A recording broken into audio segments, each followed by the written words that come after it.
Bien, vamos a empezar nuestra clase. Hoy el tema está abocado básicamente a la comprensión de lectura. ¿Bien? Antes de empezar a desarrollar este tema, es bueno mencionar algunos parámetros para poder comprender o entender mejor un texto. ¿Bien? Entonces, cualquier cosita que no se entienda respecto al tema de hoy día, encantado su pregunta. ¿Bien? Ya que es un tema de recontra sobre...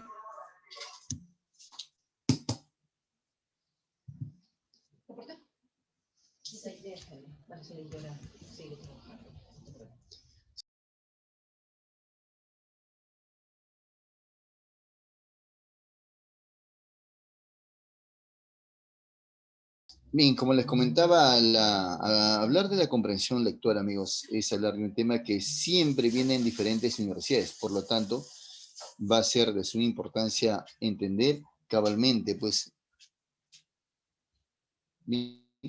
las preguntas, las diferentes preguntas que se plantean. En San Marcos generalmente son 5 preguntas. ¿Bien? La primera pregunta es la de jerarquía. Hablar de las jerarquías es hablar pues del tema, del título, de la idea principal. Esas serían las jerarquías textuales. ¿Sí? Luego vienen las preguntas en sentido contextual. En ese caso debemos interpretar el significado, entre comillas, de una palabra a partir del contexto. Muchas veces esa segunda pregunta tiene sus variantes, ¿no? Cuando apelan al sentido de la palabra, ¿no? Denotado con notado. Y la tercera pregunta generalmente es la de compatible e incompatible. Con esa pregunta, lo que se busca es pues que el alumno sepa comparar correctamente el contenido del texto con el contenido de las alternativas y ver si hay o no hay relación. Si hay relación, obviamente va a ser compatible. Si no hay relación, va a ser incompatible. Y la cuarta pregunta es la pregunta de inferencia.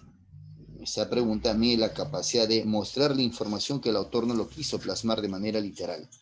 Por lo tanto, tú tienes que mostrar esa información.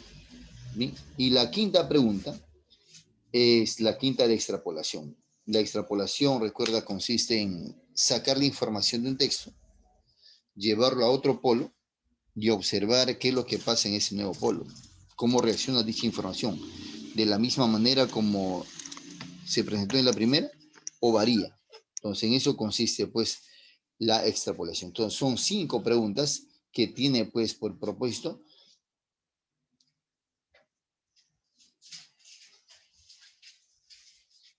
medir la capacidad del alumno de comparar la información. Bien, amigos. Así, a grosso modo, solo las 5 preguntas que plantea San Marcos. Bien, cualquier cosita respecto a esas 5 preguntas, encantado, jóvenes, las interrogantes que usted me quiera proponer o plantear.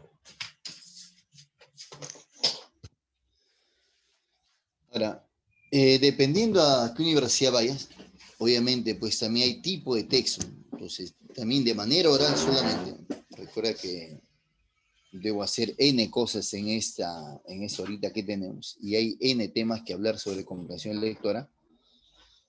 Hablar sobre la tipología textual. La tipología textual es una disciplina que estudia y clasifica los textos de acuerdo a varios criterios. Bien, de acuerdo a su contenido, de acuerdo a su intención, de acuerdo a su estructura, ¿bien? Y de acuerdo a la presentación de su contenido. Ahora bien, voy con el primero. Mira, de acuerdo a la presentación de su contenido, hay 3 tipos de textos. El texto continuo, el texto discontinuo y el texto mixto, o en San Marcos, como le llaman, texto con imagen. ¿Bien? 3 tipos de textos. Ahora, de acuerdo a su contenido, o sea, al tema, a la temática del texto, hay 2 tipos de texto, el texto científico y el texto humanístico. El texto científico, que en San Marcos es común, dependiendo del área donde vayas, y el texto humanístico también, dependiendo del área donde vayas. Y ahora, hablar del texto, de la clasificación de texto de acuerdo a su intención, ¿bien? Dependiendo de la universidad donde va a postular también usted, hay no textos narrativos, ¿bien? hay textos expositivos, hay textos argumentativos, hay textos expositivos y hay textos instructivos. Y de acuerdo a la ubicación de la idea principal y la tesis, hay también 3 tipos de textos, 5 tipos de textos más. El analizante, el sintetizante, el centrado, el encuadrado y evidentemente, jóvenes, el texto paralelo. Y si vamos a unar esos textos a esta clasificación, está también el texto, es el texto dialéctico, bien, el texto dialéctico, el texto que está constituido por 2 textos argumentativos. Bien, amigos, entonces cualquier cosa respecto a ellas, encantísimo. Profe, pero nos dijo solamente virtual, ¿no? Y es más, estamos trabajando con la práctica de repaso, sí. Creí conveniente trabajar con esta práctica de repaso por muchas razones. Uno, porque me va a aligerar bastante, en un nivel el que ahorita justamente estamos hablando, y otro porque de alguna manera pues todos nosotros debemos estar en capacidad de un siglo de repaso, ¿no? A estas alturas de nuestra vida. Profe, pero recién estoy llevando comprensión de texto, sí, pero eso no es nuevo para ti. Tiene de alguna manera ya larga data en nosotros, entonces no es nuevo, por lo tanto, cualquier cosa respecto a este tema, encantadísimo. En esta primera parte, hablar de la jerarquía textual. La jerarquía textual, como te comentaba, implica 3 ideas. El tema central, que es diferente, y la idea principal.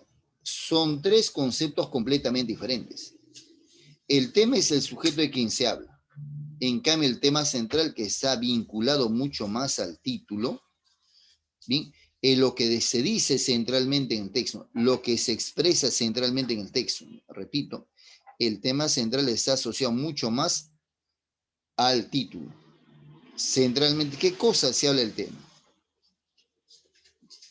¿Bien? Si digo que la carpeta es amplia, ¿bien? La carpeta es amplia y cómoda, entonces, ¿cuál es el tema? La carpeta. ¿Cuál es el tema? La carpeta. ¿De quién se está hablando? De la carpeta. Ahora, ¿qué cosa se habla centralmente de la carpeta? Que es cómoda y amplia, ¿no es cierto? Centralmente se está hablando pues de las características de esta carpeta.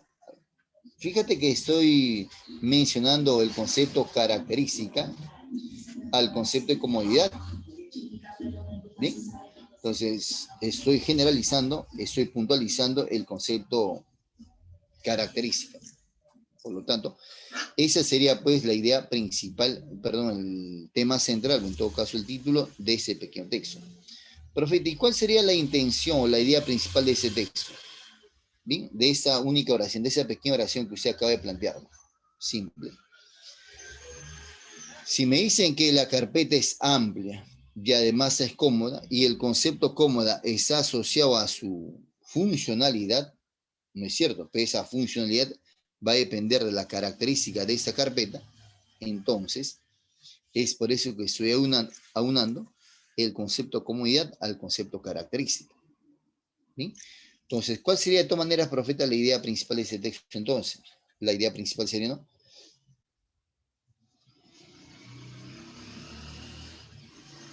Sería la descripción física de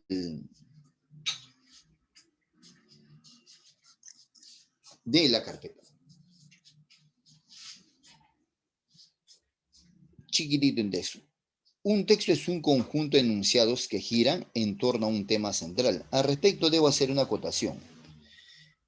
Un texto no necesariamente puede ser constituido por varias palabras. Un texto puede tener una sola expresión, una imagen. Ya es un texto. Profeta, ¿qué hace que sea un texto?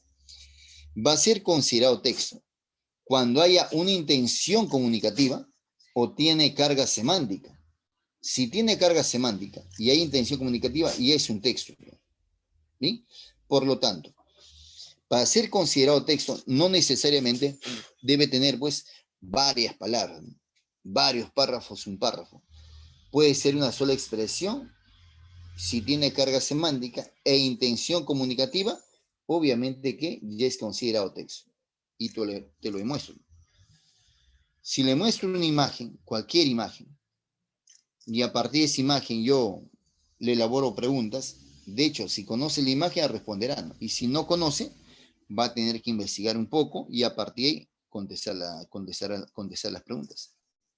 Entonces, si hay intención comunicativa y hay carga semántica, va a ser considerado texto. Si no, evidentemente, no. Entonces, una interjección podría ser, por ejemplo, un texto.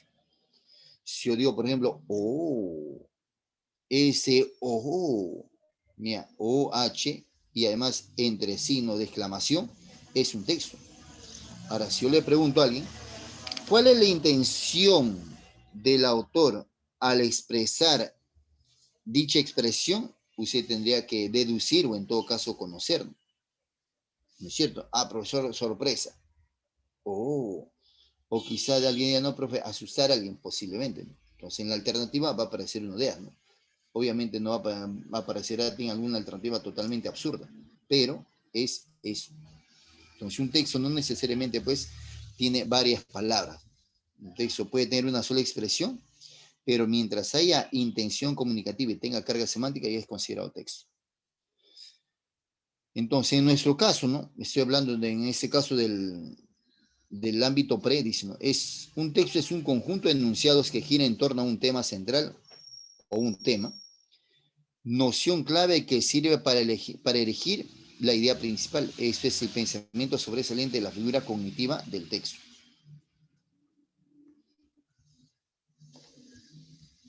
Bien, compañeros, entonces prosigamos aquí.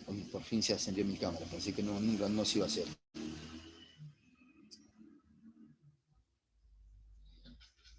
El tema central es, bien, una cosa es el tema, te decía, y otra cosa es el tema central, ¿no? El tema, de alguna manera, va a unir, ¿no? Va a juntar, todos quieren en torno al tema. Pero una cosa es el tema central, ¿no? En un texto se pueden decir muchas cosas, pero hay una idea, obviamente, que el autor quiere comunicarnos centralmente. El tema es el asunto que otorga unicidad a las diversas ideas que se plasman en un texto. Por consiguiente, es el concepto de mayor jerarquía, el más importante o relevante. El tema central puede ser expresado por un término o frase nominal, por ejemplo, el valor de la filosofía. En este caso, dice el tema central, ¿no es cierto? El tema podría ser la filosofía. ¿Qué cosa se habla centralmente de la filosofía? El valor que tiene ella. La idea principal, en un texto hay muchas ideas, pero hay una que es obviamente la más importante. Hay una que es la más importante. Esa idea más importante puede estar al inicio, al centro o al final, ¿no? Justamente de acuerdo a esta ubicación, le expresé hace ratito que hay tipo de texto, ¿no? Hay texto analizante, sintetizante, encuadrado, paralelo, centralizado, 5 tipos de textos. Por lo tanto, compañeros, hablar de la idea principal es hablar de la idea más importante que presenta el texto. Bien, de la idea más importante que presenta el texto. Bien, compañeros, de muchas ideas que puede tener el texto, hay una que es la más importante. Y esa idea más importante se llama idea principal. Bien, compañeros. Entre las ideas y enunciados que conforman un texto, se puede distinguir una que desarrolla la parte más significativa o relevante de este. La idea principal, las restantes son de nuevas ideas secundarias, en tanto que explican, complementan, ejemplifican, apoyan a la idea principal. Se debe tener en cuenta que el tema central nos permite reconocer la idea principal. Por ejemplo, si el tema central es el valor de la filosofía, la idea principal estaría ligado a ese tema o podría ser la filosofía es valiosa en la medida en que potencia el pensamiento crítico. Ahora vamos con el texto aplicativo. De ahí el uso que hacía de este. Bien, buenos días. No se preocupe, Yasmín. Ahí estamos. Lo bueno es que ya está usted aquí y debemos cumplir correctamente ese mes. Bueno, nos presenta un texto. Ahora, ¿qué es lo que hago? Mira, ante el texto, mira, antes, y esto para ti, interiorízalo, lo dije la semana pasada, por favor, nunca o eviten lo posible leer el texto. O sea, te presentan el texto, va acá, entonces leo el texto, me concentro y empiezo a leer el texto atentamente. El procedimiento, hasta ahora nos habían dicho, profe, debe ser así. Si tú quieres ser recontra efectivo en ese tipo de ejercicios, no hagas eso. Evite ese procedimiento. Bien, cuando se hace eso, obviamente cuando yo soy un experto, ¿no? Cuando me resolví como no sé cuántos sexos y casi todas las atiné en la respuesta, entonces ya bacán, entonces es un buen procedimiento. Pero en nuestro caso no, eviten eso. Profeta, sensei, amauta, teacher. Entonces, ¿qué hago, sensei? Dime. Entonces, ¿qué haces? Mira, lee primero las preguntas. Te presentan el texto y lee las preguntas. ¿Bien? Interioriza las preguntas. ¿Bien? Lee todas las preguntas atentamente. Es más, subráyalos. ¿Bien? Si puedes subrayar, chévere. ¿Bien? Interiorízalos. Comprende, haz comprensión haz comprensión de preguntas. Haz comprensión de preguntas. Entonces, no lea primero. ¿Sabes por qué? ¿Por qué no puedes hacer ese procedimiento? Porque si tú haces mira, te estás concentrando en la nada. Profe, estoy concentrándome en comprender el texto. Seguramente que sí. Pero, ¿por qué no te concentras mejor en buscar respuestas? ¿Por qué no te concentras mejor en ubicar tu pregunta en el texto? Si vas a subrayar, subraya algo que tenga, pues, que tenga que ver con la pregunta. No subrayes por subrayar. O sea, si vas a subrayar algo, subraya algo que tenga que ver con la pregunta. No subrayes algo que te parece, no, profe, me parece que si a ti te parece, pues está bien que te parezca, ¿no? Pero tú tienes que subrayar y acostúmbrate a subrayar algo que tenga que ver con la pregunta. Si no, no subrayes. Ahora, si yo subrayo por subrayar, no estoy haciendo un correcto procedimiento en comprensión de texto. Estoy haciendo cualquier cosa menos comprensión de texto. Me refiero al ejercicio. Bien, compañeros, interiorice eso. Trata de grabarte eso. No subrayes por subrayar. Bien, subraya algo que tenga que ver con la pregunta. Porque muchas veces uno dice, subraya el texto. Sí, pues subraya el texto, pero ese subrayado me sirve para hacer informe, me sirve para hacer qué cosa, resumen, ¿no? Pero muy poco se vincula con las preguntas. Entonces, si vas a subrayar, acostúmbrate a subrayar algo que tenga que ver con las preguntas. Y si quieres hacer eso de manera correcta, entonces lee primero las preguntas, interiorízalas, luego lee el texto atentamente. Ahora sí tiene sentido que tú te concentres, que leas con atención el texto, que subrayes, tiene sentido lógico. Si no, evidentemente no pasa nada. Bien, compañeros. Hecho esa aseveración, y espero que tú lo lleves a cabo, no lo había expresado, pero hay un detalle. Y la semana pasada recuerdo haberlo expresado así de manera sucinta. Para comprender y responder correctamente a este tipo de ítems, es bueno tener suficiente conocimiento sobre el tema del que me habla el texto. Es bueno, evidentemente, tener hábito por la lectura para no juzgar la dimensión del texto. Y es bueno, obviamente, tener es bueno tener buen vocabulario. El vocabulario, el conocimiento es consecuencia del hábito por la lectura, ¿no? Si no estoy habituado a leer, obviamente tengo poco conocimiento, ¿no? Tengo conocimiento, sí, pero no académico. Quizás tengo conocimientos pues triviales, no banales, pero no netamente cultural. No netamente cultural. Vamos entonces con esta resolución. Ya interioricé la pregunta, la primera pregunta trata pues sobre el tema central. Segundo, aquí hay un solo párrafo, pero aquí hay varias unidades informativas. ¿No es cierto? Una unidad informativa es una oración, obviamente, que tiene sentido completo. Observa. El motor de la evolución reciente en la historia fue el contacto con las demás ciencias del hombre, menos estructurada, la historia aparece también como más abierta, pero menos rígida y resistente al cambio de otras disciplinas. Pero las modalidades y la intensidad del contacto fueron variables. Profe, ¿por qué no hizo la pausa en ese punto ante el pero? Es que este pero, recuerda que es un conector y enlaza esa primera parte con esa segunda parte. Entonces ahí no termina una oración compuesta, una oración completa termina acá recién. Entonces aquí está la parte más importante. Aquí está el tema, aquí está parte del tema central del texto. Entonces, ¿de quién me está hablando? De la historia. ¿Bien? De ella me está hablando. Ahora, ¿qué cosa me está hablando de la historia? Su evolución. Y esa evolución, dice, es reciente, no es antigua.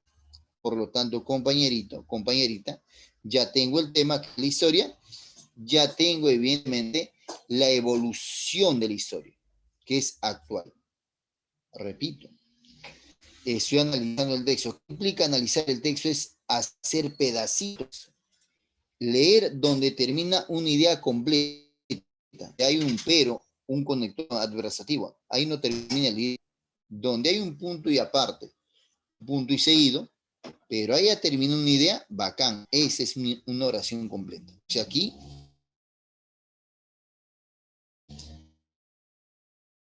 el motor de la evolución reciente en la historia fue el contacto con las demás ciencias del hombre.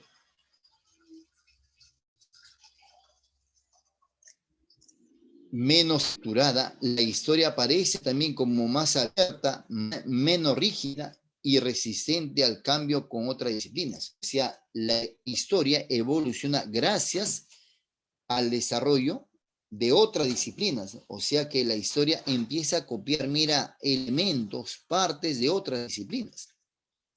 Entonces, antes la historia pues no era así, parece ser, ¿no? Era menos abierta, o sea, recontracerrada, era rígida, más antes era más resistente, ahora ya no es resistente, caballero, ¿no? Acepta que la historia estaba procediendo mal. Y ahora mira, ha cambiado su forma de procedimiento. Y eso le ha hecho evolucionar ya. Pero las modalidades y la intensidad del contacto fueron variables. Obvio, ¿no? Cada disciplina tiene sus propias características, de hecho que no le iban a aportar pues lo mismo. Hubo por una parte una verdadera importancia técnica, una importación de técnicas y métodos. Seguramente ambos no tenía pues la historia. Además de vocabulario y problemática con relación a la economía política, a la econometría, a la demografía. Por otra parte, de la sociología, la historia adoptó más bien una parte de la problemática y de la terminología que sus métodos y el estructuralismo lingüístico y antropológico actuó sobre la historia, principalmente en el sentido de provocar la reflexión de los historiadores respecto a ciertas nociones fundamentales, sin influir en forma directa en ningún punto o casi ninguno de la investigación histórica. Hasta ahí, mira, termina la segunda oración. Y en esa segunda oración me hablan de las disciplinas que aportaron, o en todo caso de las disciplinas que la historia cogió una partecita para que ésta evolucione. ¿No es cierto? Dice, ¿no? Esa segunda oración dice, hubo por una parte una verdadera importación de técnicas, algo que no tenía la historia, y métodos, algo que no tenía la historia, además de vocabulario y problemática con relación a la economía política, a la econometría, a la demografía. Por otra parte, la sociología, la historia adoptó más bien una parte de la problemática y la terminología y que sus métodos y el estructuralismo lingüístico y antropológico actuó sobre la historia, principalmente en el sentido de provocar la reflexión de los historiadores respecto a ciertas nociones fundamentales, sin influir en forma directa en ningún punto o casi ninguno de la investigación histórica. Y la tercera oración. De tal forma, un cierto número de términos resume lo esencial de la nueva problemática y metodología de la historia. Vino adoptando en los últimos 40 años. Cuantificación, coyuntura, estructura y modelo. Por lo tanto, la historia, pues, jóvenes, de alguna manera evoluciona gracias al aporte de otra disciplina. Esas disciplinas le otorgaron, pues, elementos para que se evolucionaron, algo que no tenía la historia, parece ser, antes. Yo sé que ahora te vas a lucir con la respuesta. Yo tengo fe, no te olvides. El tema es la historia y el título, o centralmente se está hablando de la evolución de la historia a partir de alguna disciplina, ¿no? ¿Y qué cosa se habla más? Que estas disciplinas aportaron elementos para que esta historia evolucione, ¿sí o no? Vamos, lúcete acá. A ver, voy a empezar esta semana recontra feliz contigo. Vamos, dime tú, ¿cuál podría ser la respuesta a esa pregunta? ¿Cuál es el tema central? Mira, el tema central te pregunta, pensá, pibe, pensá. No te preguntan por el tema era la historia, pero ¿qué cosa se habla centralmente de la historia? Vamos, dime, lúcete, ¿cuál es tu respuesta? Muy bien, excelente, claro que sí. Claro, pues. Ya ves, eso es así de sencillo, doctor. Bien a todas y a todos. Excelente, Christopher, bien, Aileen, Marlon, Alessandra. Esa es la respuesta. Bien, no es complicado. Y estamos, dije, ya te expliqué, ya sustenté el por qué usé esta práctica de repaso. Bien, tu respuesta es esa, ¿no? La evolución de la ciencia histórica. Chévere. Emocionate hasta la lágrima, mira. Ahí aparece tu respuesta. Bien. Esto, compañeros, no es magia. Todo aparece en el texto. Profeta es lo máximo. Lo amo. Yo también, amigo. Qué bueno. Segunda preguntita. Mira, no te pregunta por la idea principal, ¿ah? No te hace la pregunta por la idea principal. Dice, en esencia, la idea principal estriba en plantear, o sea, ¿qué cosa toca la idea principal? ¿Sí o no? Tú sabes que la idea principal, dije yo hace rato, eran las disciplinas que aportaron ideas, ¿no? Y a partir de ella evolucionó la historia, ¿no? Sin ella no hubiera evolucionado. Gracias a esas varias disciplinas es que la historia evoluciona. Vamos, lúcete, a ver, vamos. 2 de 2 que sean.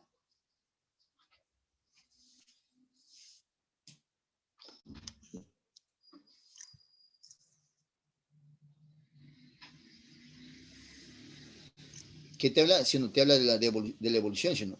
Y gracias a que evoluciona a las otras disciplinas, si no. Ya está pues la respuesta. Entiende, un cachetado si sale la respuesta rápida. Vamos a Eileen, lúcete, Eileen. Tú me mereces. Marca, Marlon, marca la respuesta, pibe.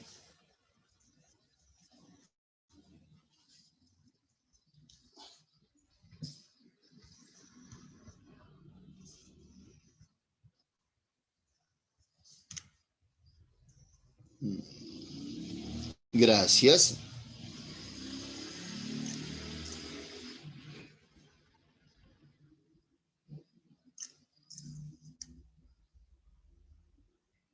Pero ahí estamos hablando, recuerda, de la evolución, ¿no? De la evolución.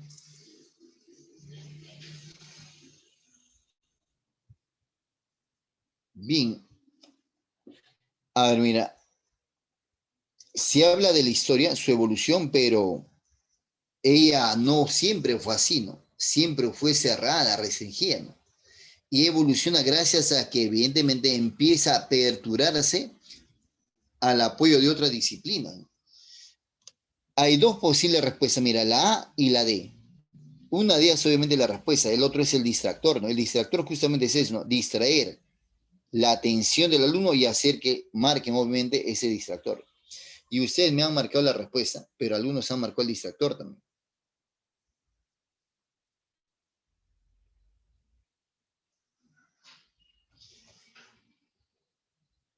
Dice, la interdisciplinariedad entre las ciencias resulta fundamental en su evolución. ¿De quién? Profe, se supone en la historia, no suponga, pues. Si es idea principal, debe ser incluido de forma literal el tema, no de manera tácita ni sobreentendida. Por lo tanto, me fallaste, Rick. La respuesta es, la historia ha experimentado cambios por la apertura a la interdisciplinariedad. Claro que sí. Si no hacía eso, esa historia no iba a evolucionar. Gracias a esa apertura, a que se abre ella, es que empiece a evolucionar. ¿Entiendes, Méndez? ¿Sí o no? Chévere. Ahora sí, la respuesta era la D. La D de deseo, obviamente. ¿Sí? Vamos con el segundo texto ejemplito.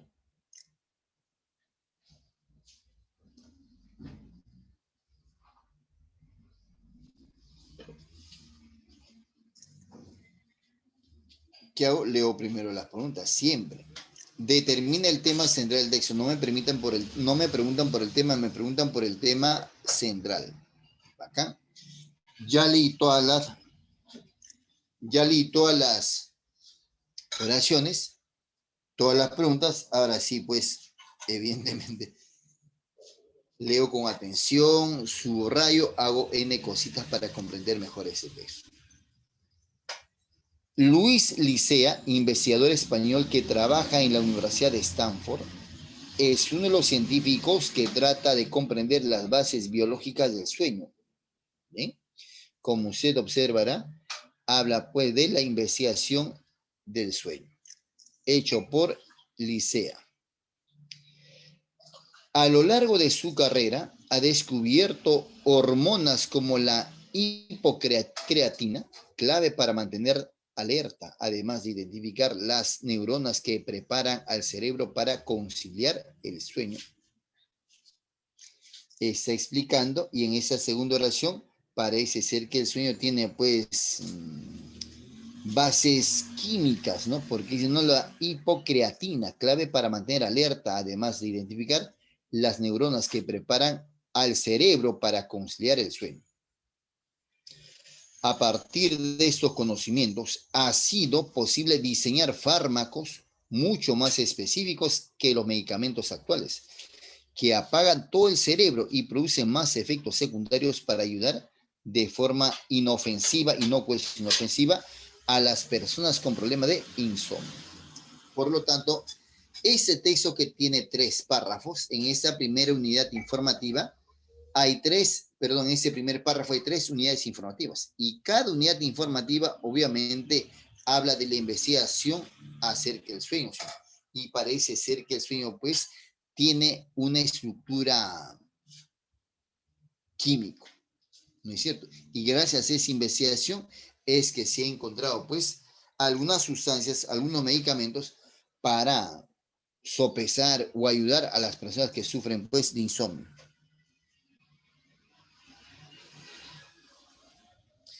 Esta semana Lecea conversó con Materia sobre la aplicación de los conocimientos obtenidos en su laboratorio a la mejora del sueño de la sociedad.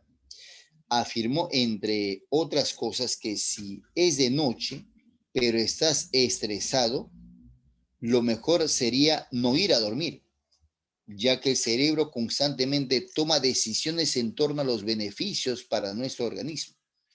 En síntesis, si estás estresado, no vas a dormir, por las puras es, porque tu mente va a estar trabajando en soluciones, dice. Entonces, ahí estarás, pues, ¿no? Por las puras, echado, tirado, entonces, tus preocupaciones. De igual forma, sostuvo que muchos de los problemas del sueño de la población se arreglarían con una higiene un poco organizada del sueño, es decir, no irse a dormir con la tele puesta. Si algunos se duermen con la televisión encendida, ¿no? Y algunos no se duermen, ¿no? Tu mente, tú aparentemente estás durmiendo, ¿no? Pero hay varios neuroreceptores que están despiertos, ¿no? O sea, tu sueño no es real, pues, ¿no? Y entonces incluso sueñas que alucinas que has soñado, no, en verdad no has soñado, sino has estado viendo la película. Pero has estado dormido, no, pero has estado viendo la película, no soñando. O sea, no has dormido. De igual forma, sostuvo que muchos de los problemas del sueño de la población se arreglarían con una higiene un poco organizada del sueño, es decir, o irse a dormir con la tele puesta. Hacer más ejercicios, cánsate, ¿no? Lee. O sea, profe, no puedo salir a hacer ejercicios físicos. Ya, acá, entonces lee, pues. Hacer más ejercicios, estar más expuesto al sol durante el día, bueno, ahora no podemos estar haciendo, bueno, se entiende. Y durante la tarde, noche, estar más aislado. Al referirse al ritmo de 8 horas de sueño, explicó que no es necesariamente malo, pero tiene que ser hora de verdad, claro. No puede ser o poco eficientemente sentenció mucho patrones de sueño, razón por la cual habría en sentido todo ser humano adulto mínimo debe dormir 8 horas. ¿No? Esa acción de dormir, la mente también va a quedarse sin, ¿no? Porque si no haces solamente sin nada, obviamente estará saturado de información trivial, no banal. Si no haces esa acción, empiezas a desvariar al poco tiempo. Por eso es importante que el ser humano duerma 8 horas para poder vaciar esa información, quedarnos solamente con lo importante. Si no se hace eso, repito, la mente se satura de información banal, no trivial. Y eso hace pues que no haya espacio para una información importante, ¿no? Entonces, por eso repetimos la misma estupidez siempre. La misma información, nos hacemos monótono. ¿Por qué no estamos durmiendo bien, no? Tuiteas, chateas, whatsappeas, ¿no? Netflix, o una cantidad de cosas, ya, pues, pero sé que anoche estuve despierto, ¿sí? ¿Qué estabas haciendo? ¿Estudiando? No, porque estaba viendo. Entonces, eviten hacer eso, ¿no? Hecho eso, ya sé que me hablan del sueño, la investigación del sueño que tiene bases netamente químicas y de manera central me hablan pues de cómo resolver el problema de sueño en la sociedad. ¿No es cierto? Vamos con la primera. Ahora sí, lúcida. 2 de 2, vamos, dime. Determina el tema central del texto. ¿Cuál es?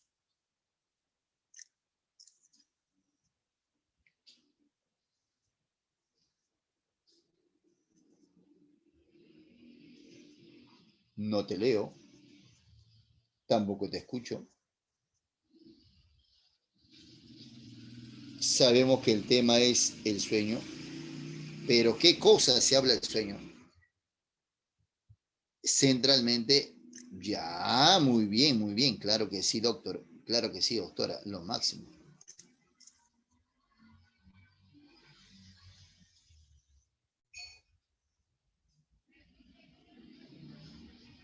Muy bien, oiga, si así lo hicieras en tu examen, qué chévere sería, qué chévere. Pero para eso vamos, para eso estamos practicando.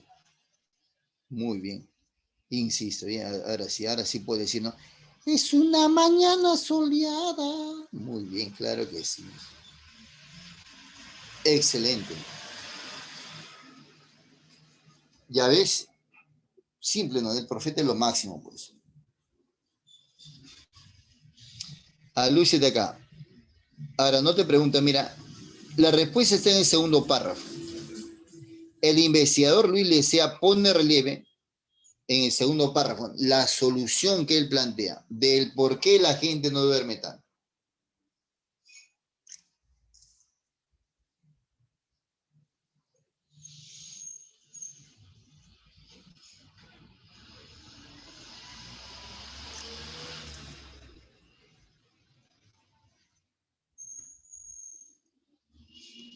Ya, muy bien, gracias. Gracias por esa respuesta. Igual parece que son 2 de 2, muy bien.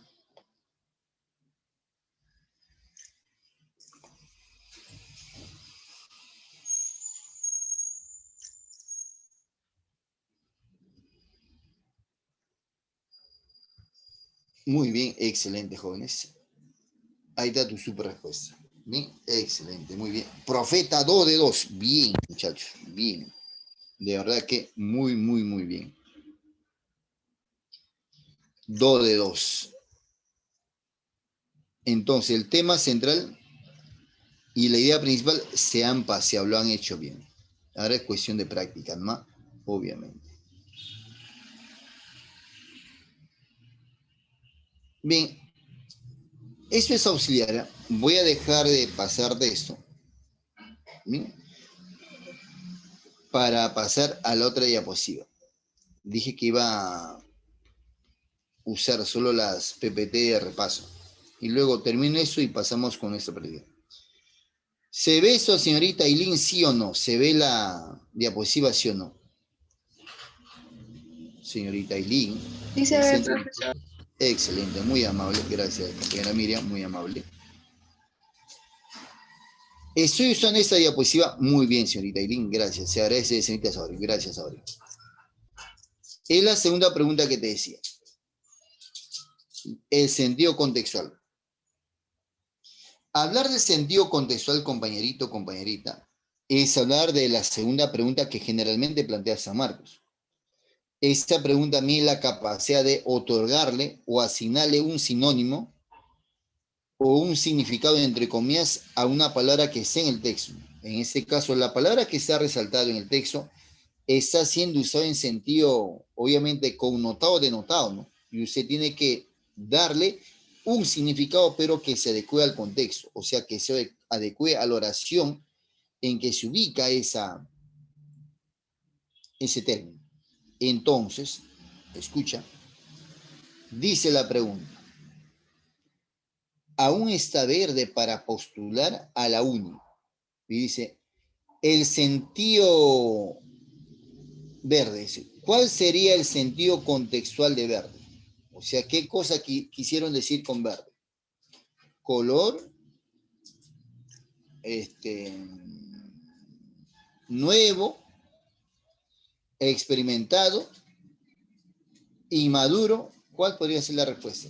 Verde. En el texto verde significa bien, claro que sí. No está listo para excelente. Cuando te dije hace ratito, denotado con notado, obviamente muchos de nosotros, y es también motivo de pregunta en San Marcos, muchos de nosotros, a pesar que es complicado el sentido connotado, pero usamos mucho más el sentido connotado. El sentido connotado es más complejo. ¿Cómo hacía? Es que tú tienes que deducir qué cosa quisieron decir con esa palabra. Como ahorita, ¿no? El concepto verde está en sentido connotado. Pero ¿qué quise decir con verde? Obviamente que no tienen los suficientes conocimientos para dar ese examen. Muy bien, Jefferson. Por eso quise decir, ¿no? O sea, aún está incapacitado, aún no está preparado, no es cierto, no está preparado aún, se le faltan conocimientos. Así es. También podría ser, ¿no? Pero básicamente, como dice parar el examen de la uni, entonces tiene que ver con el concepto de conocimiento. ¿No es cierto? Por lo tanto, aquí esa pregunta pues mide eso. Entonces, el sentido denotado connotado refleja básicamente el uso que uno hace de la palabra, ¿no? Uno respetando su significado y en el otro asignándole un significado. Por ejemplo, la palabra mar. Mar, literal, denotativamente hablando, mar es pues masa de agua salada. Eso es su significado como aparece en el diccionario, ¿no? Si yo digo, por ejemplo, el pescador ¿sí? encuentra su sustento en el mar, obviamente la palabra mar ahí está denotando, porque me estoy refiriendo a la masa de agua salada. Pero ¿qué pasa si ahora digo, no? Aileen es un mar de problemas. Profe, no diga esas cosas, profe, yo no tengo problemas. Bueno, es un ejemplo, pues, Aileen, tampoco te vas a poner en ese plan. Bien, entonces, ¿sí o no? Si digo que Aileen es un mar de problemas, obviamente no tiene nada, ya no es denotado ya, ahora es connotado ya. Estoy comparando la dimensión del mar, o sea, del tamaño del mar, con la cantidad de problemas que tiene Aileen, ¿no? O sea, en esa segunda oración estoy usando la palabra en sentido connotado, ¿no? ¿Qué quise decir con es un mar de problemas Aileen? Que tiene muchos problemas, varios problemas, ¿sí o no? ¿Está bien o no? Entonces, el sentido connotado varía constantemente. El denotado no varía. Es más, ni siquiera necesita contexto, porque su significado está tal cual. Si yo digo, por ejemplo, el barco navega por el mar, denotado o connotado, dime tú. Denotado o connotado. ¿Qué será el barco navega por el mar? ¿Denotado o connotado?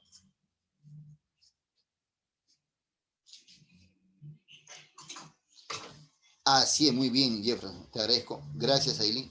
Bien, Aileen, gracias. Denotado. Me estoy refiriendo, obviamente, a la masa de agua salada. Y ahora, si yo, por ejemplo, no, Yasmín llora a mares, ¿denotado o connotado? ¿Recontra what? Yasmín llora a mares. ¿Se puede llorar a mares?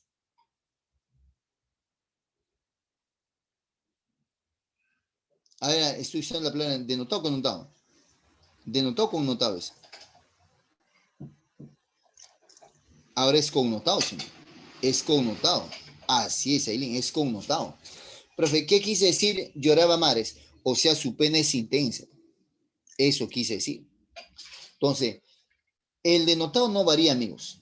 El denotado permanece estable, constante. El connotado sí varía constantemente. Varía de persona a persona, varía de acuerdo al estado de ánimo, de acuerdo al lugar donde estás, varía.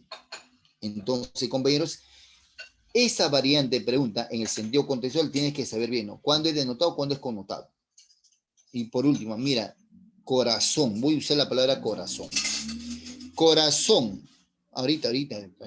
Corazón, literal es órgano, ¿no es cierto? Es órgano. Órgano que bombea sangre. ¿Está bien? En los animales. ¿Está bien o no? ¿Entendiste o no entendiste a mí? Ese es denotado. Ahora, si digo no, pronto la van a operar del corazón. ¿Denotado o connotado? Pronto la van a operar del corazón. ¿Denotado o connotado? Bien, así es denotado. Me estoy refiriendo al órgano. Perfecto. Bien, Saori, bien, Saida. Denotado. Bien, bien. Ahora, mira, digo yo, Yasmín vive en el corazón del agustino. ¿Connotado o denotado? Connotado. O sea, ¿qué cosa quiero decir con el corazón en el corazón del agustino? ¿Cuál sería el significado entre comillas ahí? ¿Qué quise decir? Vive en el corazón del agustino. Así es. Muy bien, Marina. En el centro. Chévere. Muy bien, Ángel. Ahora digo yo, mira, el corazón está debajo del tórax. Detrás del tórax, perdón. ¿Denotado o connotado? Denotado. Chévere. Muy bien. El corazón tiene dos ventrículos y dos aurículas. ¿Denotado o connotado? Denotado. Chévere. Me estoy refiriendo al corazón. Al órgano. Oye, y ahora digo, ponle corazón a tu preparación. ¿Denotado o connotado? Ponle corazón a tu preparación. Connotado. Connotado. Y si mi esposa que me ama tanto me dice, corazón, ¿dónde estás? Aunque nunca me dijo corazón, me dice cielo. Corazón, ¿dónde estás? ¿Qué sería? ¿Denotado o connotado? Así es, connotado lo máximo. Bien, entonces, muchachos, sencillo, señor. Yasmín, ¿se entendió, Yasmín? Dime sí o no, nada más, nada más. Profeta, un ejemplito más, sí, tengo un ejemplito más. Bien, lo máximo. Entonces, ahora sí, esa pregunta es bastante usada por diferentes universidades, entonces hay que entenderla bien. La semántica contemporánea recomienda, o sea, actual, recomienda buscar el sentido de las palabras en el contexto del enunciado. Así, por ejemplo, la palabra quimera puede significar tres cosas diferentes. Monstruo, fabuloso que vomitaba llamas y tenía cabeza de león, vientre de cabra y cola de dragón. Lo que propone a la imaginación como posible o verdadero, no siéndolo. Animal compuesto de células de dos o más orígenes genéticos distintos. Ahora lea los siguientes ejemplos y determine el sentido de la palabra quimera en cada uno de ellos.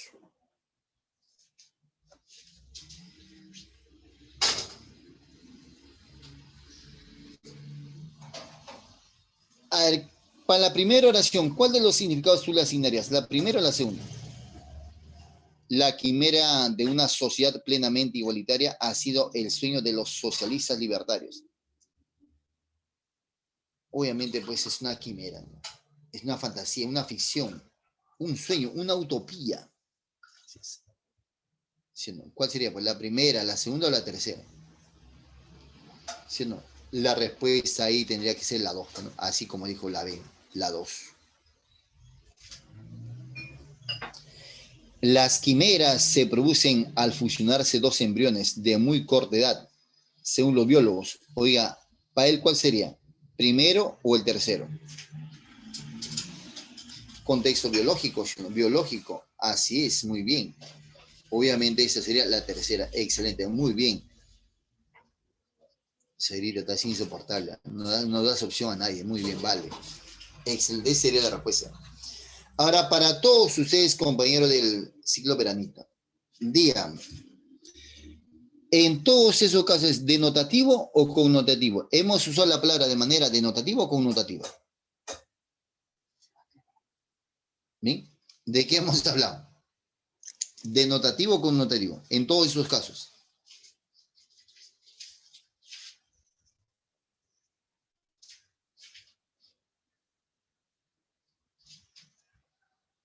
Porque yo creo en ti. Vamos, Perú. Porque yo creo. Muy bien, claro que sí, Yamín. Todas son denotativas, ¿sabes por qué? Porque aparece en el diccionario, pues. Ahí yo no le estoy poniendo, sino aparece en el diccionario, por lo tanto todos son denotativos. Todas son denotativas. Bien, Yasmín, ahora sí, Yasmín, lo máximo, Yasmín. Prosigamos. Sentido contextual. Dentro del discurso, la sinonimia designa la relación entre dos palabras o expresiones que tienen el mismo sentido y cuyo significado es muy parecido. Dos o más formas lingüísticas son sinónimas si se sustituye un contexto por la otra y tiene el mismo sentido. Así, mi hermano sufrió un accidente cuando manejaba su vehículo por la vía expresa, pero felizmente salió sano del evento. Sano, o sea que no tenía daño alguno. La palabra sano puede reemplazarse por los sinónimos de intacto, ileso, incólume, obvio. Sin embargo, en otros contextos no se puede establecer esa permutación. En mi hermano solo come alimentos sanos. En este caso, ya no tiene nada que ver con un daño físico que podría sufrir el ente, sino el agente. Ahora, obviamente, por el contexto, profeta, ¿qué es el contexto, sensei? No sé, habla así, pues. El contexto es la situación, el medio físico donde se desenvuelve la planta, ¿no? En nuestro caso sería, así chiquitito, es el conjunto, mira, el conjunto de palabras que rodea un determinado término, pero básicamente el contexto es el medio físico, es la situación en que se desenvuelve la planta. Profeta, ahorita ¿en qué contexto estamos? En el contexto académico, pedagógico, educativo, ¿no? Entonces las palabras no deben salir de ese contexto. O sea que el contexto limita. Mi hermano solo come alimentos sanos. En ese caso, sano se refiere a saludable. ¿Es decir?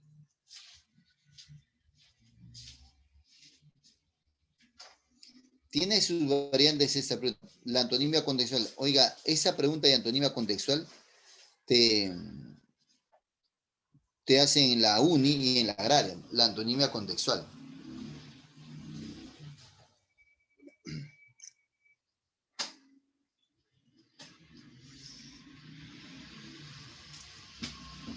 Se entiende como la oposición semántica que se justifica en el propio tramado del texto. Al reemplazar una palabra por otra, se produce un viraje del sentido. Cabe resaltar que al hallar el sentido opuesto de una determinada palabra, es necesario tomar en cuenta el contexto y el enunciado. Así es. En la uni y en la agraria te decía que se usa ese como un ejercicio aparte. Cuando hace rato dije yo, aún está verde para postular a la uni, y dije que la palabra verde estaba en sentido connotado, ¿cuál sería su antónimo contextual de verde? Si habíamos hecho la deducción que verde era que no tenía suficientes conocimientos, que no estaba preparado. ¿Cuál podría ser el antónimo de verde? ¿Rojo, maduro o capacitado? ¿Cuál sería el antónimo contextual?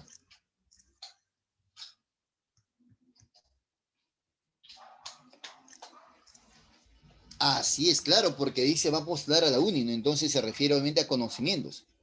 Por lo tanto, no podría ser maduro, no podría ser rojo.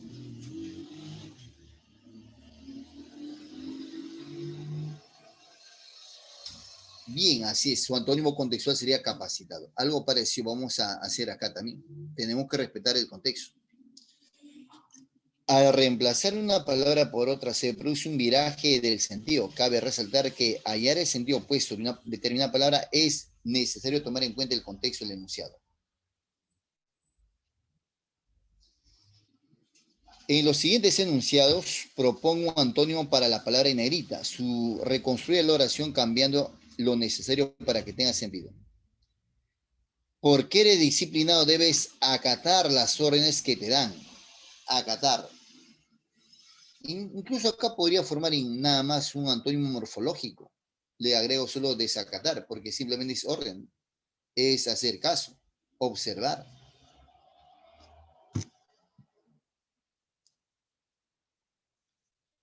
Porque eres indisciplinado debes desobedecer las órdenes que te dan. O simplemente desacatar. Como es muy timorato, timorato es cobarde que carece de valor, no se atreve a dirigirle la palabra, ¿no? Acá, pues, ¿no? Entonces acá simplemente sería que tiene valor, ¿no? O sea, valiente, osado, atrevido. Como es muy osado, se atreve a dirigir la palabra. Estoy muy contrizado por las tragedias que ocurren en el mundo. Oiga, si dice tragedias que ocurren en el mundo, entonces contrizado, ¿qué podría ser?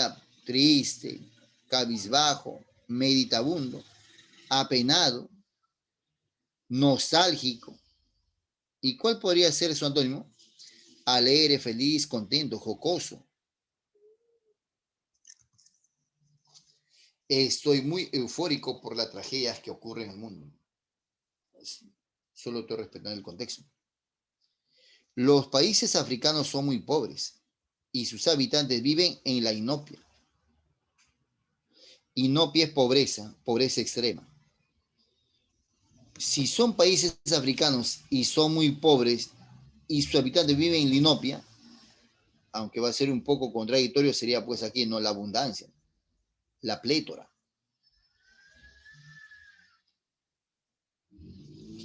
Gracias al aliciente que le dieron sus padres, alicientes ánimo, incentivo, motivo, propina, el alumno mejoró sus calificaciones. Así es. Y ahora, ¿cuál sería su antónimo? Obviamente que lo desanimen. Desánimo.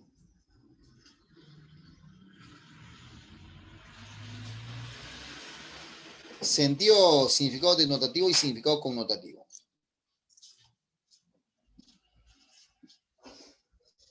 Las palabras contenidas en un texto expresan y transmiten información, por lo que suelen emplearse en un sentido descriptivo. De esta manera, rojo significa un tipo de color. El significado se llama denotativo, obvio. Pero con el propósito de provocar determinadas impresiones y despertar ciertos sentimientos en el discurso, las palabras pueden adquirir otras interpretaciones. El término rojo puede aludir a sangre, cólera, pasión. Dichas significaciones se conoce como significado connotativo, porque le dan mayor expresividad al lenguaje. Ahora, yo te voy a decir una cosa. El concepto significado es convencional. Entonces aquí deben ponerle entre comillas. El significado es el reflejo, ¿no? La imagen del signo en sí, ¿no? Entonces, si me dicen sangre, cólera, pasión, estoy asociando al rojo, pero en verdad no tengo pues una imagen concreta, ¿no? Entonces, es entre comillas. Porque le da mayor expresividad al lenguaje. La interpretación de los significados connotativos depende fuertemente del contexto. Así es.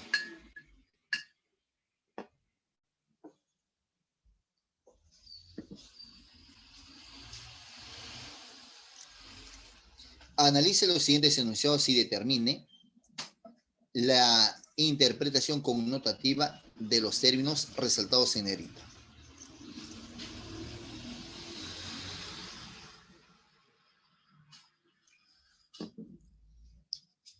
Luego de la muerte de su padre, el tío se erigió en el pilar de la economía familiar. Aquí la palabra pilar, por ejemplo, está en sentido connotado. Ahora, ¿qué cosa quiere decir pilar en este caso? ¿Se dice que el tío se erigió como el pilar de la economía o si él empezó a hacerse cargo de la economía? ¿Sí? O sea, ¿qué cosa connota pilar? Mi amiga, ¿cómo así tu amiga no sea malo? Nada que ver con eso. O sea, él se convirtió obviamente pues en la base. Él se encargó, se hizo cargo de la economía familiar. Sustento el lugar. Sustento. El corazón de la teoría es el axioma de la velocidad constante de la luz. Obviamente la palabra corazón aquí está en sentido connotado, obvio, ¿sí o no? Pero ¿qué quiere decir con corazón acá? La raíz, la base, la importancia.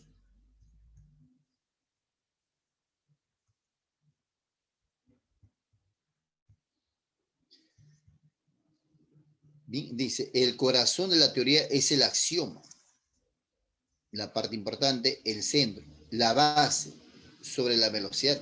Ahí está tu super respuesta. Principio, esencia.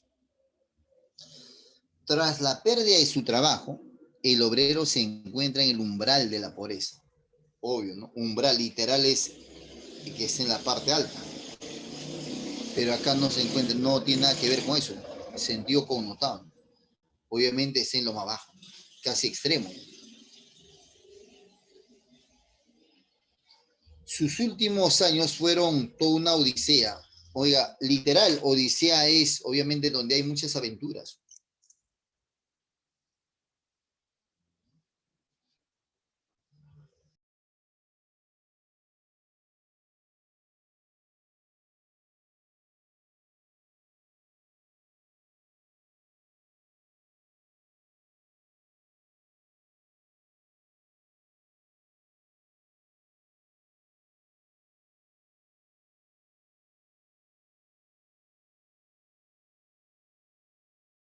Bien, entonces, odisea es eso, ¿no? Los que han leído la obra obviamente saben que el personaje ese pues pasa una serie de aventuras.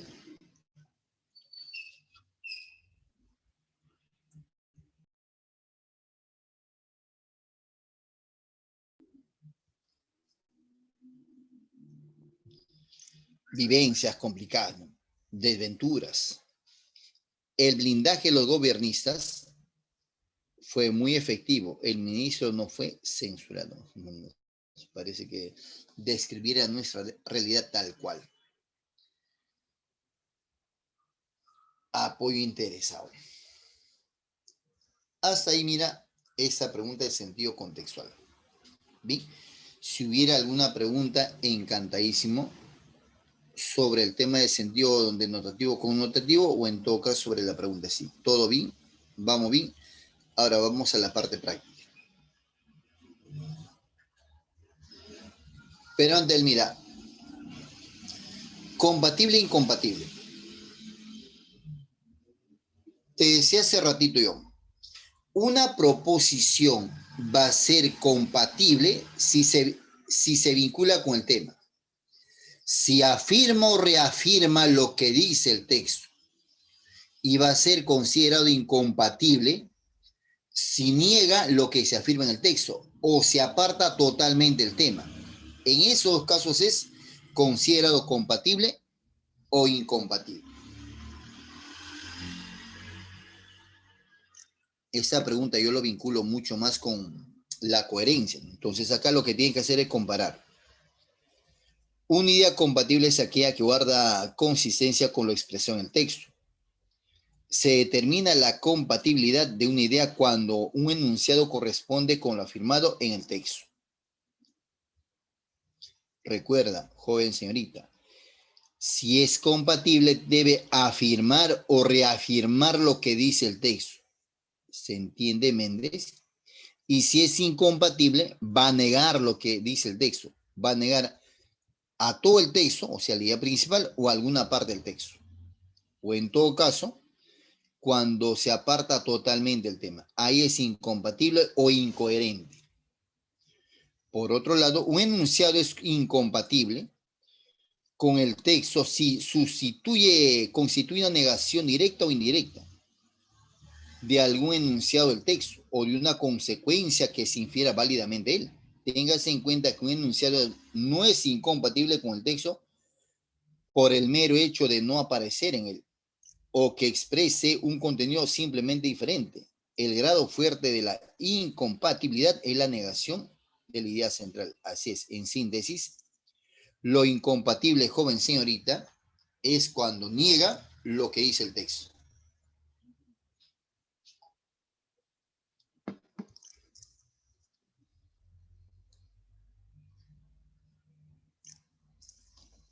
Por ejemplo, hay varios tipos de compatibilidad y también hay varios tipos de incompatibilidad. Profeta, ¿qué me recomienda, Sensei? Lo compatible generalmente es literal, cuando simplemente va a reafirmar lo que dice el texto. Bien, hay compatible literal y hay compatible inferencial. Y lo inferencial cuando obviamente la inferencia pues se vincula con el tema. Igual algo parecido ocurre con la compatibilidad, solo que aquí hay hasta tres tipos. Hay la incompatibilidad literal, hay la incompatibilidad inferencial y hay la incompatibilidad cuando se aparta completamente el tema. Profeta, ¿y cuál viene? Depende. Si vas a San Marcos, de hecho que te viene la inferencial, ¿no? En cambio las otras te toman las literales, ¿no? Por ejemplo, si en el texto se dice que en el Perú el Contralor General de la República es nombrado y removido por el Parlamento, o sea, los congresistas, es incompatible afirmar que el Contralor General de la República le debe su puesto al Ejecutivo, nada que ver con el presidente, ¿no? Es el Congreso el que pone, el que saca al Contralor de la República, no el presidente.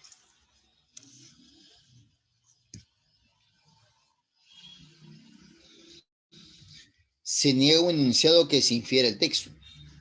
Si un texto sostiene que la postura epistemológica de Karl Popper se caracteriza como un realismo crítico, resulta incompatible afirmar que para Popper el conocimiento de lo que nos rodea se corresponde con la teoría del reflejo. Obvio, no, si están afirmando algo y acá están deduciendo lo contrario, de hecho que va a ser incompatible. Hasta ahora, compañeros amigos, hemos hecho pues las tres preguntas. Bien, que se plantean con frecuencia un texto. Profeta, y la demás, la inferencia y la extrapolación. Bueno, universidad que se respeta, obviamente va a usar esas preguntas, ¿no? Las que no se respetan, bien, no usan esas preguntas. Bien. Las preguntas de compatibilidad e incompatibilidad pueden presentar respectivamente las siguientes formas. Así es, eso es importante, utilizan palabras equivalentes. Por ejemplo, si la pregunta está referida a lo compatible, van a usar cualquiera de esas. Es compatible con el texto, se condice con el texto, es congruente con el texto, es coherente con el texto, es concordante con el texto, es convergente con el texto, es verdadero afirmar, resulta correcto afirmar, se asocia con el texto. Pero si es incompatible, van a usar cualquiera de estos términos. Es incompatible con el texto, no se condice con el texto, es incongruente con el texto, es incoherente con el texto, es discordante, es divergente. Profe, miseria, divergente. Bueno, divergente es distinto. Resulta falso sostener, resulta erróneo afirmar, se disocia. Cualquiera de esos términos, evidentemente, hace que el concepto sea incompatible. Ejemplito de aplicación para que tú te luzcas y todos. No te olvides, primero se lee las preguntas y luego se lee el texto. ¿No es cierto? Al igual que un termitero, el Edsgate está ventilado, refrigerado y calefaccionado por medios totalmente naturales. El texto tiene un solo párrafo, pero aquí termina la primera unidad informativa. ¿De quién o de qué me está hablando? Parece ser de un edificio llamado Edsgate. ¿Y cómo empezó? Obviamente empezó el texto mencionándonos la característica de ese edificio. Está ventilado, refrigerado y calefaccionado por medios totalmente naturales. El edificio tiene 4 paredes gruesas de mampostería en el exterior y un atrio de 7 pisos de altura en el interior. Esa segunda unidad informativa me habla de las características de su estructura, ¿no? De su construcción. El aire interior ingresa a través de múltiples ventilaciones y la masa del edificio lo calienta o lo enfría en función de cuál está más caliente, el hormigón de la estructura o el aire. Ahí me están explicando los beneficios justamente que mencionó la primera idea. O sea, la idea principal de ese texto está al inicio. El aire interior ingresa a través de las múltiples ventilaciones y la masa del edificio lo calienta o lo enfría en función de cuál está más caliente, el hormigón de la estructura o el aire. La ventilación del Edsgate cuesta 1/10 parte de la ventilación de un edificio equipado con aire acondicionado estándar y consume un 35% menor o menos de energía que 6 edificios convencionales. Ahí está la ventaja, los beneficios. Tal como lo descubrieron los propietarios del Edsgate. Un edificio que tenga un uso eficiente de energía también puede resultar bueno para el bolsillo. Durante los primeros 5 años del edificio, ahorraron 3,5 millones en gasto energético gracias a su diseño exclusivo. Entonces, aquí el tema, amigos, era el edificio Edsgate, y me hablan 3 cosas, ¿no es cierto? En verdad 2 nomás, ¿no? Las características de su estructura y además los beneficios que evidentemente presenta ese edificio. Hecho eso, ahora sí. Leído el texto, identifique los enunciados compatible e incompatible. El edificio tiene un diseño poco convencional que dice sí o no. Gracias a su diseño exclusivo, al igual que un termitero. ¿Compatible o incompatible? Vamos, dime. Decímelo ya. Recontra what, como dice Magali Medina, what?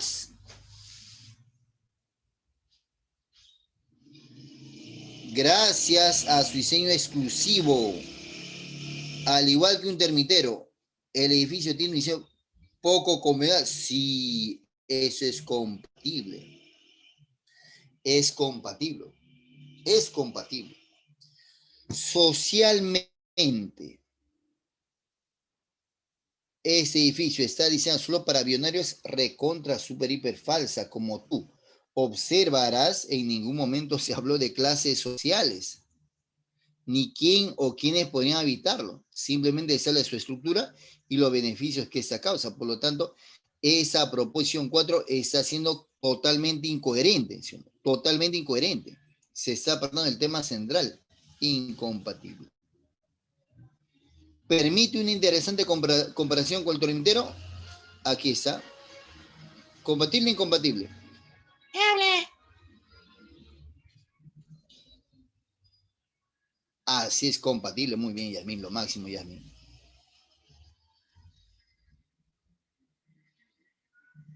En conclusión, la obra resultó onerosa. ¿Cuándo? ¿En qué momento se habló cuánto costó la obra? ¿Qué tienes? Habla bien, todo bien por casa, amiguito. Recontra super hiper mal. ¿Sí? No se habló en ningún momento de cuánto costó. Muy bien.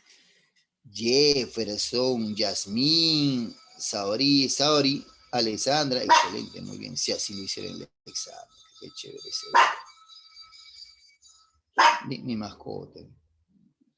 Siente el basurero, siente que se lo lleva, entonces se molesta. Incompatible. Frente a otros edificios, ¿este ahorra más? ¿Qué dice? ¿Sí o no? Compatible, literal, casi literal. Así es, claro que sí, excelente. Muy bien, Eileen.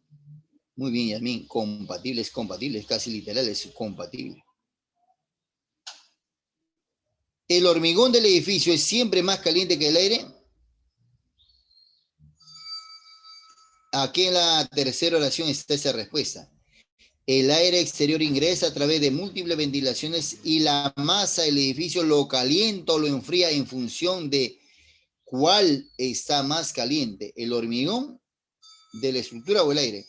Entonces, esto es falso, como tú, varón, observarás. Obviamente está negando lo que dice el texto. En ningún momento el texto dice eso. Es eso. Entonces, falsazo, pues como vos. Incompatible. El uso eficiente de la energía demanda gastos elevados. ¿Qué tienes? Habla bien.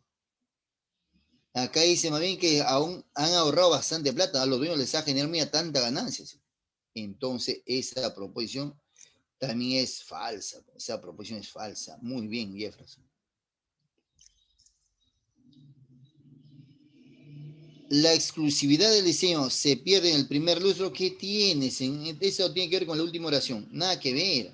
Nada que ver. Entonces, ¿qué sería eso? Incompatible. Muy bien. Una vez más, estás volviendo en ti y eso me favorece bastante. A ver, la última. Esta pregunta se usa bastante en distintas universidades, ¿no? Igual, primero, obviamente, las preguntitas, luego el texto. Ese texto a mí me vacila por muchas razones.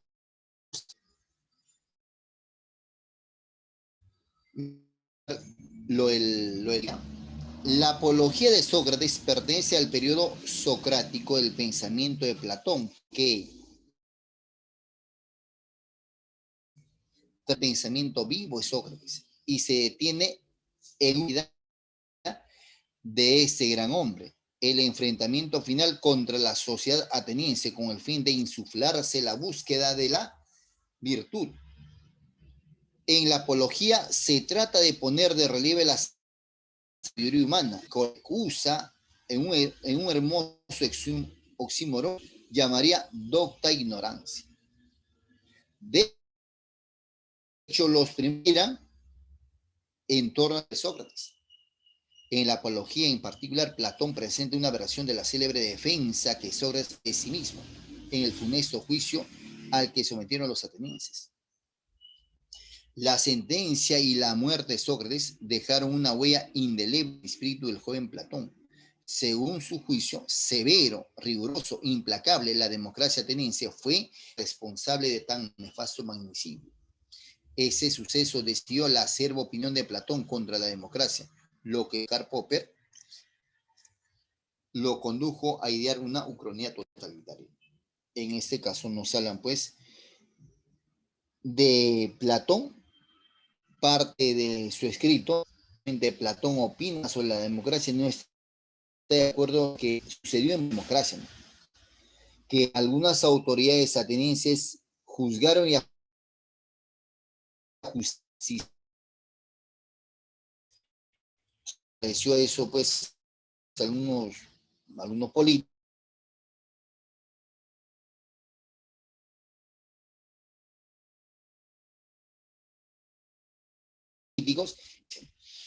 pero Sócrates, pedante él, no coloqué a los pechos, ¿no? Y le dijo, ¿sabes qué? Todos ustedes han cometido errores también. ¿Quién no los cometió?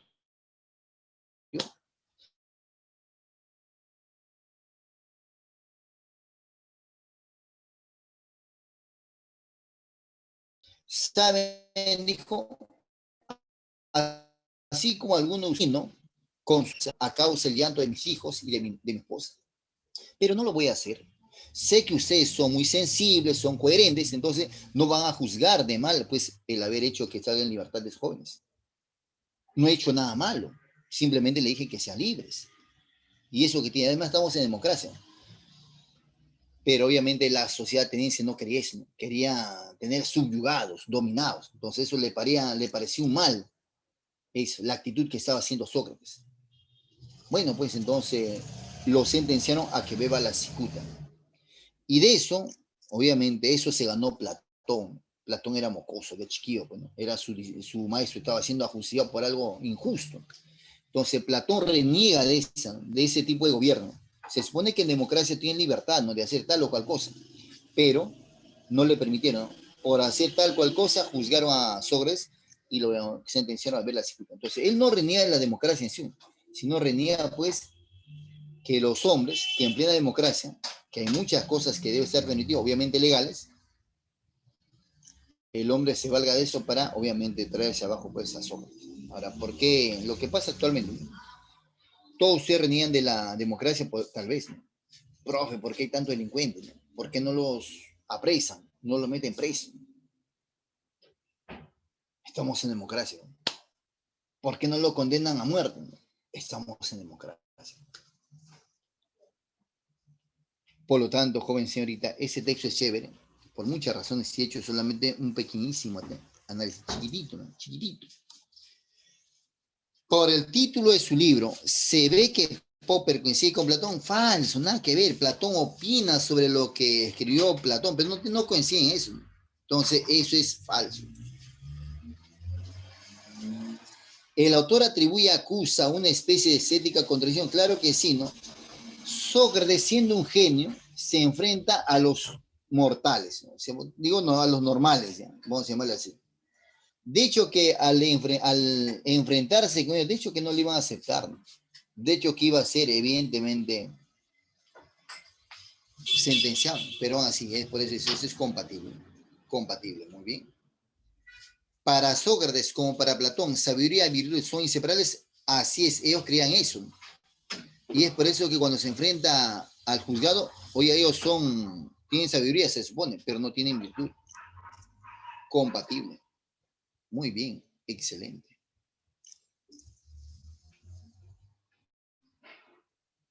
Frente a Sócrates, la sociedad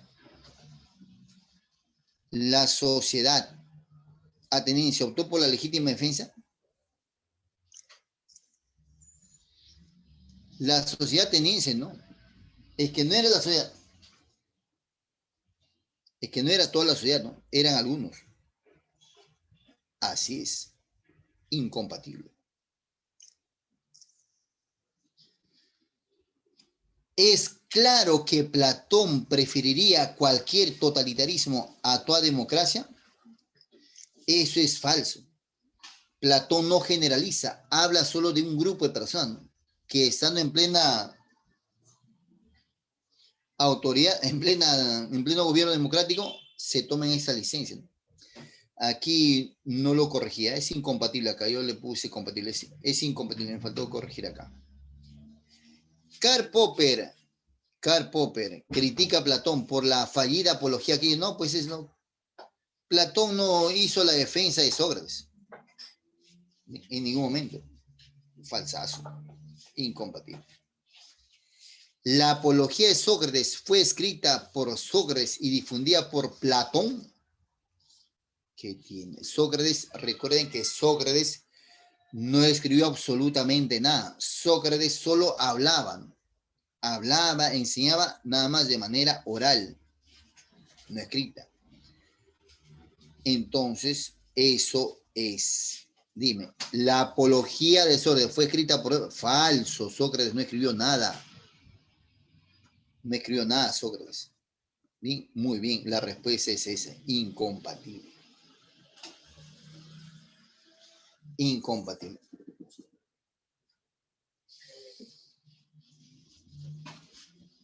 Bien, compañeritos, hasta ahí esta presentación. Ahora vamos a nuestra separata. Esta separata nos vamos a lucir ahora que tuvimos todo esto. Este es un pequeño material que nos han preparado.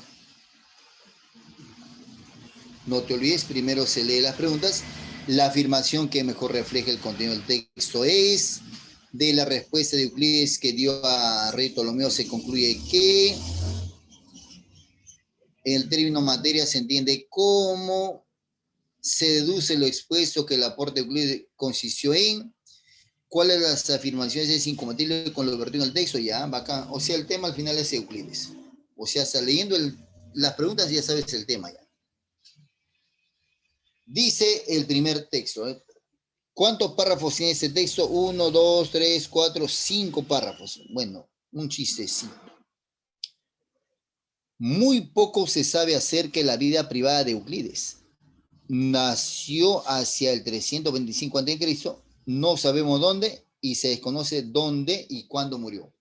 Entonces, primer dato, Euclides, biografía de Euclides, ¿sí o no? 2.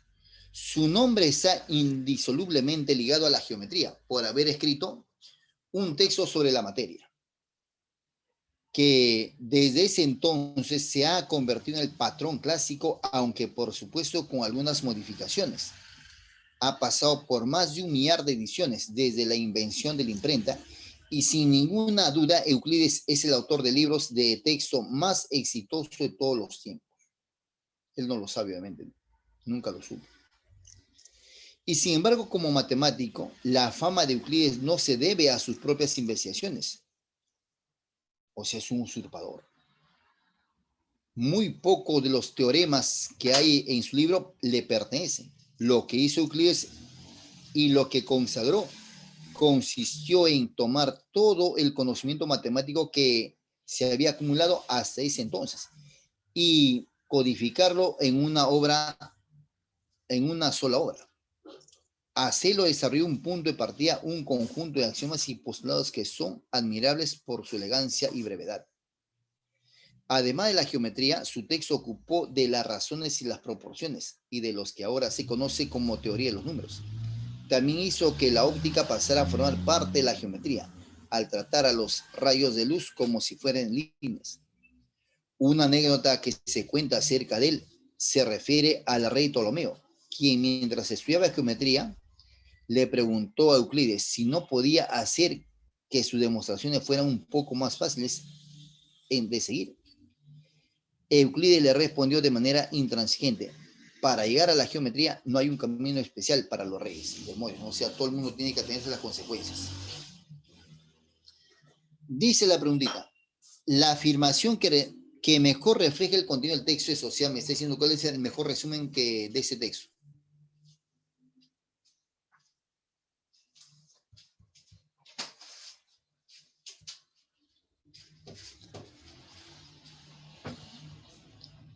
Observa.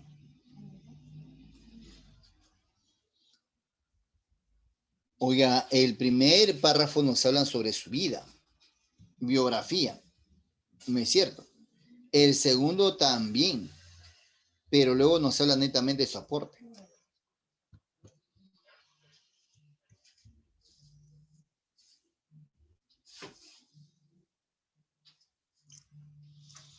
Ahora acá, en este tercer párrafo, dice, además de la geometría, su texto ocupó razones y proporciones, que ahora se conoce como teoría de números. También hizo que la óptica pasara óptica, tú sabes que la óptica es un tema de física, a formar parte de la geometría, a tratar los rayos de luz como si fueran líneas rectas.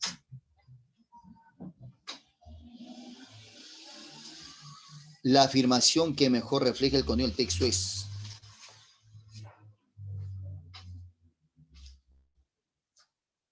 ¿bien? Ahí hay dos datazos, ¿no? Tenemos que unir esos datos. Descartado la B, descartado la C, descartado, mira, descartado incluso la D, biografía del más grande de los geómetras de los tiempos. Tenemos, mira, un distractor y la respuesta correcta. Obviamente, una de esas es la respuesta. El aporte de Euclides a la matemática y a la geometría, o Euclides, autor de la publicación científica más exitosa. Hoy dice, pero publicación científica. ¿Sí o no? Publicación científica.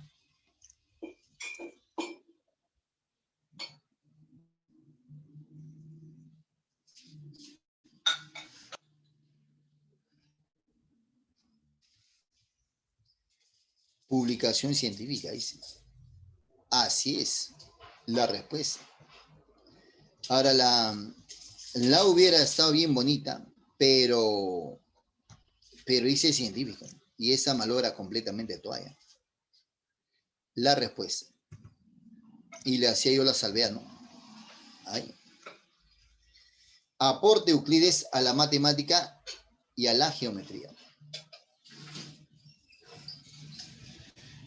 segunda preguntita. Dice, de la respuesta que Euclides le dio a Rey Ptolomeo, se concluye que, evidentemente, pues, por más que sea rey, igual, ¿no? Tienes que desarrollarlo. Muy bien, claro que sí. La respuesta. Los privilegios no rigen en el ámbito de las matemáticas. Chévere.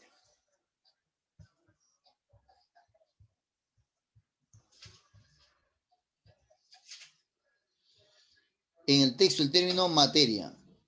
Materia.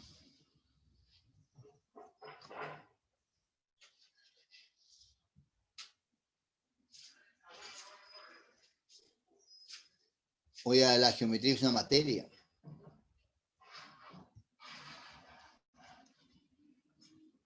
Sentido contextual. Vamos, deduce. Para que lo entiendan mejor. Ahí está la palabrita materia.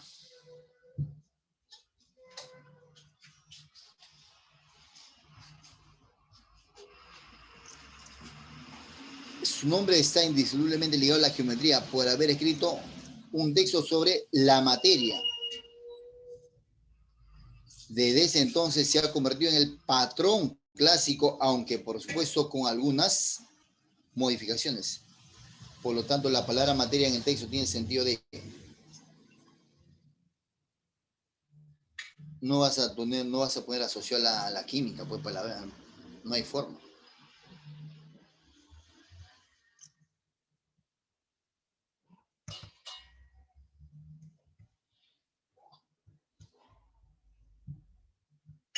Muy bien, excelente. Oye, una respuesta deductiva, una respuesta de inferencia nunca debe aparecer en el texto. Si aparece en el texto ya no es inferencia. Se deduce lo expuesto que el aporte de Euclides consistió en presentar ese libro, sino toda esa sabiduría del pasado para la posteridad.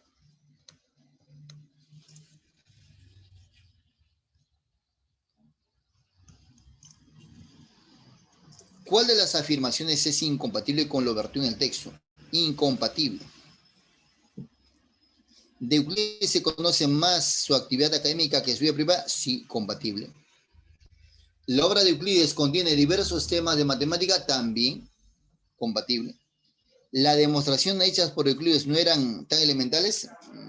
Sí, fueron modificadas por eso, y algunas fueron modificadas. Compatible. Así es, muy bien, claro que sí. El autor de los elementos ordenados que sobre sí da falso. Eso en ningún momento se dice en el texto. Eso es incompatible.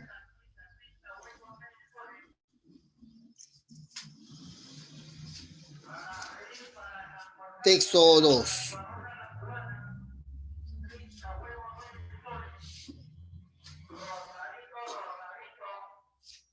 Solo disfrutan no dejando disfrutar. Tienen tanto miedo a que el placer les resulte irresistible. Se angustian tanto pensando en lo que les puede pasar. Si un día les dan de verdad gusto al cuerpo, que se convierte en los calumniadores profesionales del placer. Que si el sexo esto, que si la comida o la bebida el otro. Que si el juego, que si basta de risas con lo triste que en el mundo. Eso no es tan loco, ¿no? Todo puede llegar a ser tan mal y servir para hacer el mal, pero nada es malo solo por el hecho de que te dé gusto hacerlo. Los calumniadores profesionales del placer se les llama puritanos. Sostienen que la señal de que algo es bueno consiste en que no nos guste hacerlo. El que sostiene que siempre tiene más mérito sufrir que gozar. Y lo peor de todo, el puritano cree que cuando uno vive bien, tiene que pasarla mal. Y que cuando uno pasa mal es porque está viviendo bien. Por supuesto, los puritanos se consideran la gente más moral del mundo y además guardianes de la moralidad de sus vecinos. Está loco, ¿no?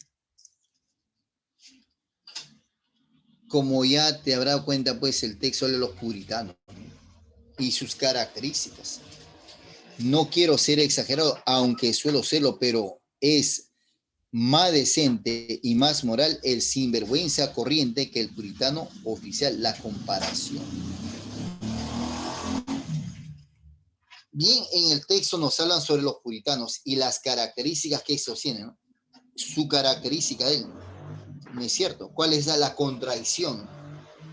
Entonces, ¿cuál sería la idea central de ese texto? Vamos, está sencilla eso.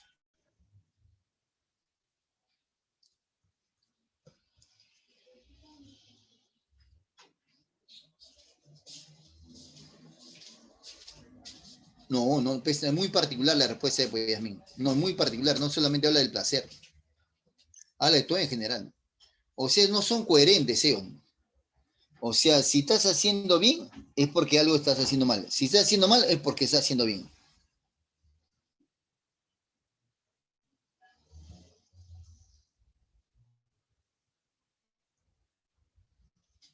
La respuesta. La inconsistencia del puritanismo. Las contradicciones, ¿no? Que ellos mismos se hacen. No solamente es al placer, a todo. Ante el pavor, algunas personas se proponen, dice, ante el pavor, algunas personas se proponen, ahí está, mira, solo disfrutan no dejando disfrutar. O sea, son como el perro del hortelano, no comen ni dejan comer. Tienen tanto miedo que el placer les resulta irresistible. Se angustian tanto pensando en lo que les puede pasar si un día les dan de verdad gusto al cuerpo, ¿no?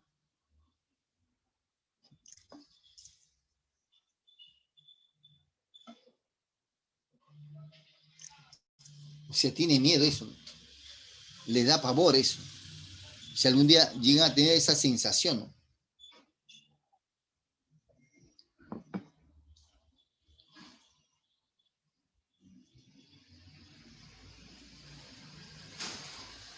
Ante el pavor, algunas personas se proponen desprestigiar la experimentación del placer. Vaya eso dice.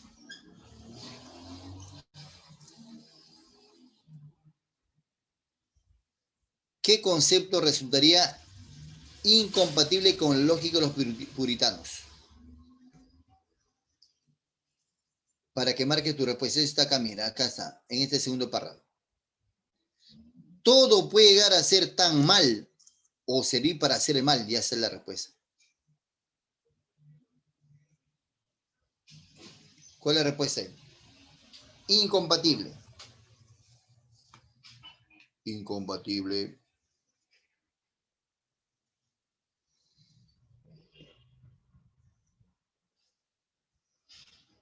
Hedonismo es relativo al placer.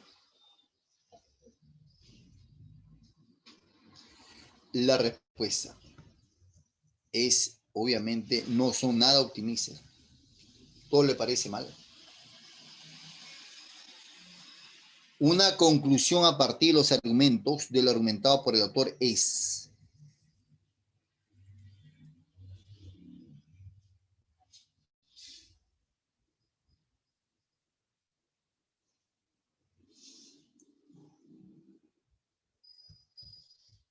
al inicio del segundo párrafo. Esta es la respuesta para él. Todo puede llegar a ser tan mal o servir para hacer mal, pero nada es malo solo por el hecho de que te dé gusto hacerlo. A los calumniadores profesionales del placer se le llama puritanos. Sostienen que la señal de que algo es bueno consiste en no nos guste hacerlo. El que sostiene que siempre tiene más mérito sufrir que gozar. Y lo peor de todo, el puritano cree que cuando uno vive bien, tiene que pasarla mal. Y que cuando uno la pasa mal es porque está viviendo.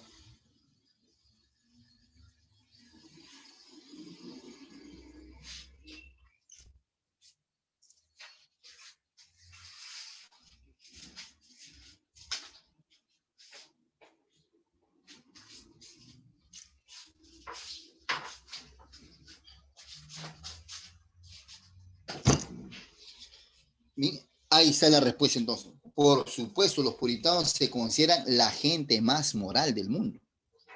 Además, guardiana de la moralidad de su vecino. No quiero ser exagerado, aunque suelo serlo, pero es más decente ser y más moral el sinvergüenza corriente que el puritano oficial. Ya está la respuesta esa. Una conclusión a partir de lo argumentado por el autor es: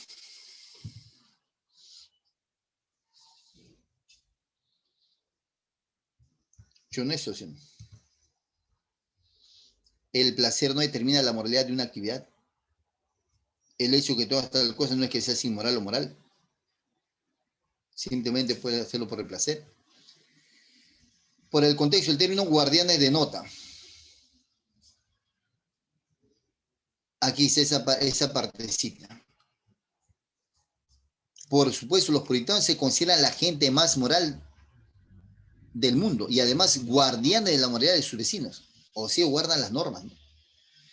Ellos guardan la pureza de algo.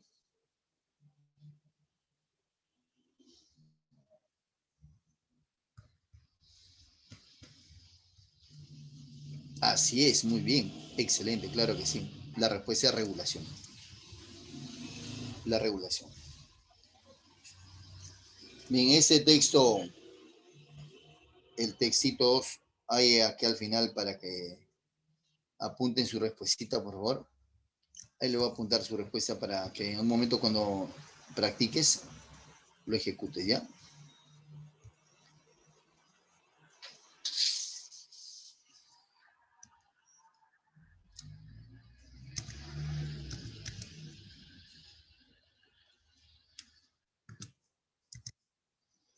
Esa es la respuesta del texto 3.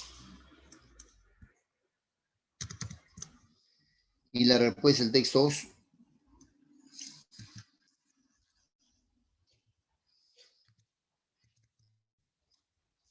Bien, esa es la respuesta del texto 2.